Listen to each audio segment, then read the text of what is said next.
Before auscultating the heart, let's review normal heart sounds. Closure of the heart valves creates a pair of audible heart sounds.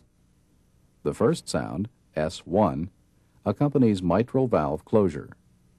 The second sound, S2, accompanies aortic valve closure. Pulmonic and tricuspid valve closure may contribute to these sounds. Ventricular systole occurs between S1 and S2. Ventricular diastole occurs between S2 and the next S1.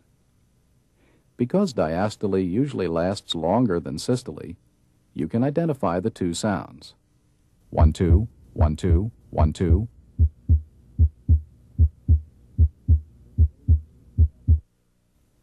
You can hear S1 and S2 in the aortic area, in the right second interspace close to the sternum, pulmonic area in the left second interspace close to the sternum, left third interspace, tricuspid area in the left fourth and fifth interspaces, and mitral area at the apical impulse.